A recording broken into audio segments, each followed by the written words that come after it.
Today, I will share 5 simple steps to become the most formidable version of yourself.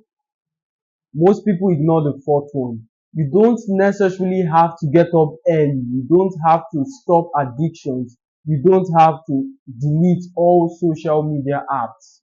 It's unnecessarily pertaining to success. Unfortunately, what these influencers try to convey when they give all this advice is that this habit puts you down. You don't have to change every single thing at once, because what you're trying to do is trying to eliminate all distractions that pulls you down towards achieving your desired goal. Take Mark for instance. Mark is a drug addict, addicted to all sorts of disease, drugs, heroin, etc. But Mark wakes up every single day, goes to the gym, does 200 calls every single day for the next 2 months. At the end of the second month, would he have bigger arms? Of course he would. As unfortunate as it sounds, we live in a world of cause and effect. By Newton's third law, we understand that for every action, there's an equal and opposite reaction. As we reap, as we sow, we shall reap. So if, regardless of all Mark's schedule, regardless of all bad habits Mark currently sustain, he did something positive and reaped the result of that action. What am I trying to say? I'm not recommending these bad habits. I'm not saying you should dwell in those addictions. I'm not saying you should keep wasting your life consuming cheap content. That's not what I'm recommending. In fact, I'm solemnly against all of that activity.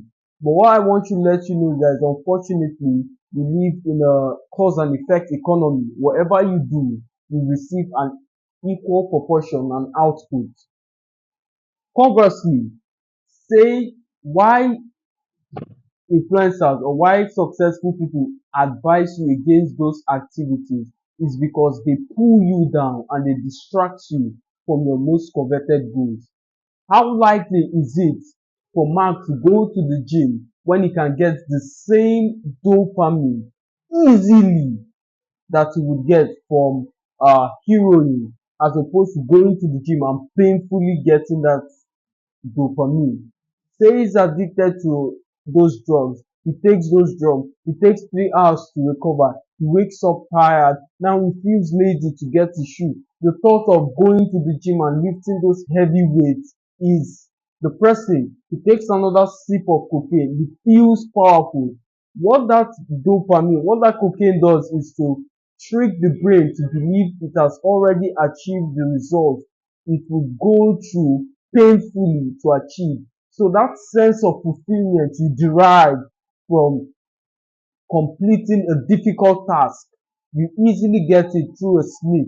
So there is no incentive to go to the hard way or to go to get that dopamine the hard way. That's why most people at the highest echelon discourage such activities. Now, to become the most formidable opponent, to become the most formidable version of yourself, there are 5 things I'm going to share with you. Let's get into the content of today. The first one is God. I know majority of you shut down because, especially Christianity, the image of God has been so tainted that Jesus Christ has been mocked openly and no one is doing anything about it. What about preachers? Preachers who lead their congregants in error, and after 30 years of exploitation, they come around and say, "Oh, forgive me, I was wrong. This this doctrine is wrong. I'm sorry." And everybody claps. But you've led people astray for 30 full years. Of course, that wrong dogma benefited your agenda, but think about the people you caused pain. Think about the people that new philosophy had to diverge from their current family. Think about the people who lost friends and loved ones as a result of your wrong teachings. So that's why the name of God, that's why Christianity is frowned upon and looked and termed as the opium of the masses, because of, especially because of this thing called finances. But if you are a devout Christian, not a fanatic, I'm not touting you should be a fanatic and accept every single thing the preacher tells you as the gospel. But if you can find Jesus Christ on your own, I believe every single personal development rule was derived from the Bible. I was reading the book of Sirach the other day. Sirach, I believe it's pronounced. It talks about friends and how to choose friends. There it talks about be friends to 1,000 and take advice from only one. It talks about how to avoid gossip. It talks about, it advises to be selective while choosing your friend. It talks about certain kind of people to avoid.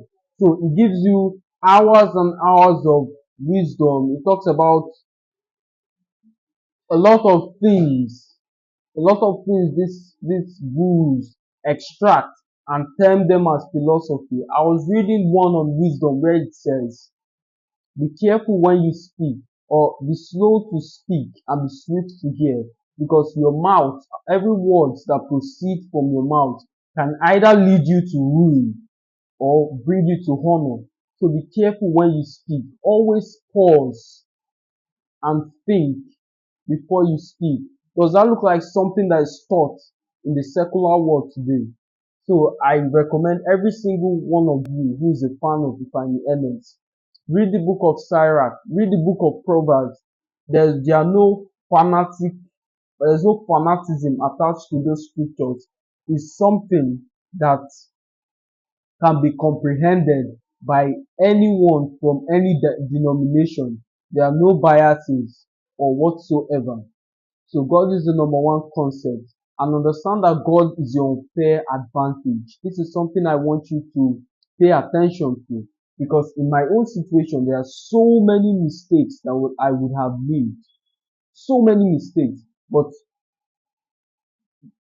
thinking about it, meditating, going to God, asking for help, all of a sudden I got the answer.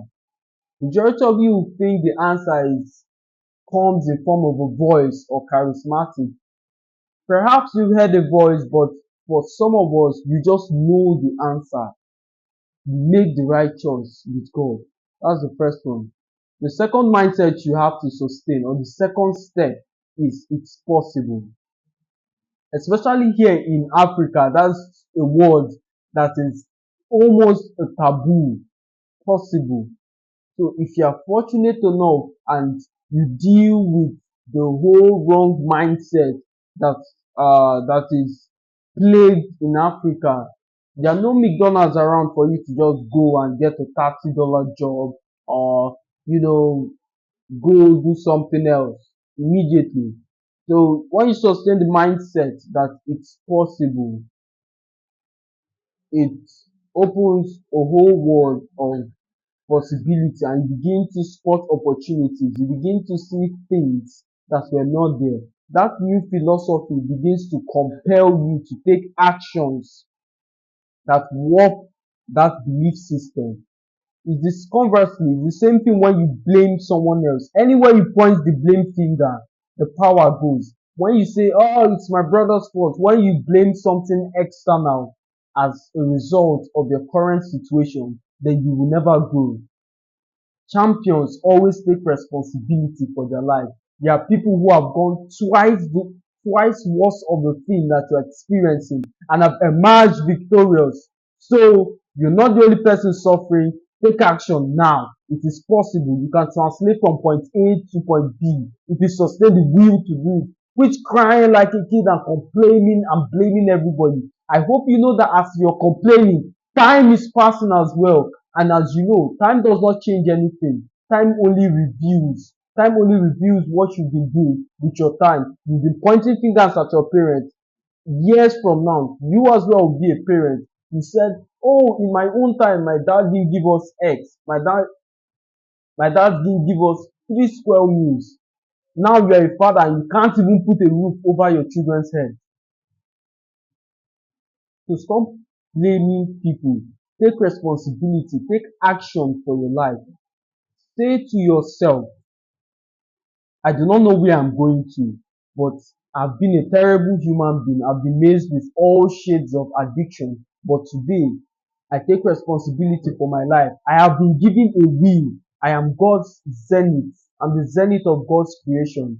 What distinguishes me from other creatures, from other creation of God, is because I have a will and I can choose and define my possibilities. Even Jesus comes to knock at the door of your heart. You are at liberty to say no. It's in your own prerogative to not open the door. So you have a will.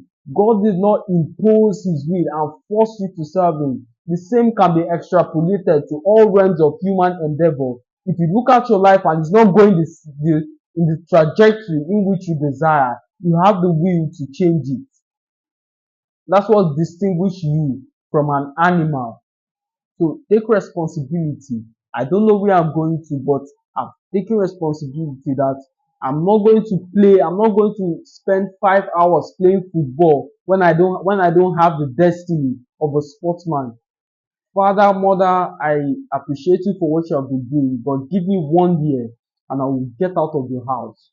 That's the word of a champion. And you see, when you become determined to do something, the universe has its way to conspire in your favor to make that dream a reality. The third step is your mindset. Your mindset is a very important factor as touching your growth. Your mindset is a very important factor as touching your level of kingdom wealth and prosperity. If you are a defeated person, if you carry a failure mentality, you will always fail. Regardless of what prayer is prayed upon you, regardless of who you collaborate with on your project, you would always fail. Every business you're failing at, someone else is succeeding at it. The difference is your mindset. What made wealthy people prosperous is not necessarily the business, but is the person doing the business. Your body is just an executor. Majority of you have blamed your bodies. Majority of you have pointed fingers at yourself. But the real thing that you need to change is your mindset, because your mindset is the instructor and your body is just an executor. Before you clicked on this video, you thought about it. You thought about the amount of value you derive from this video, because you know every single time you click on my video, you know I'm not here to waste your time. I'm not here to stress the video with a lot of rubbish and give you few nuggets in order to increase my watch time. You know I'm here to teach you line after line, precept after precept, and insist that you translate from a point of defeated, arrogant pride to a level of maturity, stability, and independence. That is my desire for every single one of you. So the mindset is very important. If you change the way you think, everything begins to change. Here in Africa, let me give you a very good example, a very profound example, especially people in Africa, you can relate to this. So there's a mindset over here that if you see yourself in a dream wearing school uniform, or you see yourself in a former neighborhood, or you see yourself in the past, instantly you are to interpret it as that you're under the attack or you're under the influence of demons. Automatically, when you get up from that dream, you begin to believe that something has been stolen from you. That's one. Secondly, that every single thing in that reality, or you believe that that day has been messed up. So your mind begins to interpret every single thing as bad, constantly picking out the bad things and ignoring the good. Is called the reticular activating system. So if I ask you how many Mercedes did you spot today, I don't know. But if I say for every Mercedes you spot, $100 is in it for you, would you know how many Mercedes you spotted? Exactly. So if that's your mindset, it will always interpret your reality to match your current belief system. So in here in Africa until we deconstructed that belief system. I'm sure majority of you are struggling from it, but this is the case. This is the case with some of you. You believe that you're under some kind of influence or something is wrong with you, something external is hunting you down. For as long as you relish in that mindset, you will always remain where you are. So deconstruct wrong belief system, deconstruct limiting belief system, and you'll be fine. If you've gotten to this point, I believe your question would be, how do I deconstruct wrong belief system? Well, you replace them. You replace a wrong belief system for a good belief system. So whatever you're struggling from, find the local equivalent and make it your reality. I'm not a good speaker. No, I'm someone who is learning and becoming a better speaker, because perfection is highly desirable, but nothing can be perfect. To wait for perfection is to wait forever. That's like saying, I'll make this journey once all the lights on the road are green. The chances of you making that journey are in the single digits. So interpret it as you're someone who's on the journey and you're constantly learning. You're not where you are, but you're not also where you used to be. So you're making progress. So learn to rephrase scenarios and the happenings in your life. Leads us to the fourth one, another important concept. So now you've increased your mindset. Now you've known God. Now you've believed it's possible. The next thing you want to sustain is a purpose. What is your God given assignment? Why are you here on earth? Why did God put you here on this earth? I refuse to believe that an intelligent God will design you to go to school, get a job. If you're fortunate to have good children, you're lucky. If you're not, you struggle arguing and die. I refuse to believe that concept. No, it's impossible. Majority of you females are waiting to get married. Majority of you are waiting for someone to marry you and allow marriage define your reality. Some of you are college students waiting to get a job and allow that new experience define your future. That is a mediocre existence. I do not believe that an intelligent God would put you on this earth to slave away in some corporation. I hope you understand that by the time you're 65, you won't be able to work. The past 40 years, the investments, the things you've done over that time is what will sustain you in your old age. And unfortunately, if you've not done anything, if you've not raised people, if you've not duplicated yourself, if you've not touched life, then you effectively never existed. You will die alone in old age. That's not the kind of experience you want to live. You need to have something that makes you excited, that makes you want to get out of bed and pursue. I guarantee you, every time Ronaldo sets foot on that pitch, he is elated as ever. That's why you see footballers cry in their retirement. They're not crying because of they love the team, or necessarily because they are tired or they are too afraid to go. They are crying because they've done this thing for the past 30, some even 40 years, and now it's a whole new experience. They're living something they love.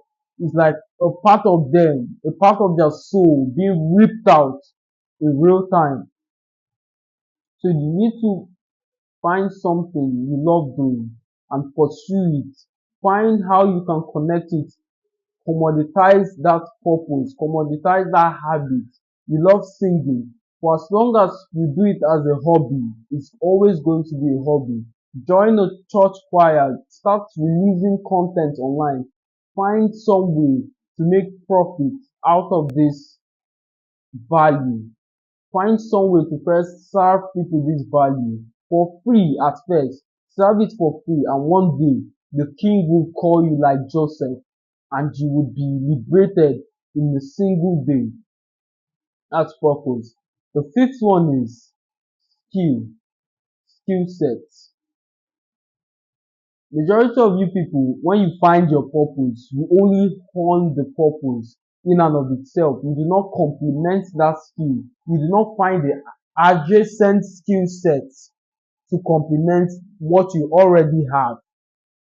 For instance, if you're a good podcaster, you can complement that skill by learning communication. If you are a good mathematician, you can learn computer programming because mathematics is fundamental in the basics of programming.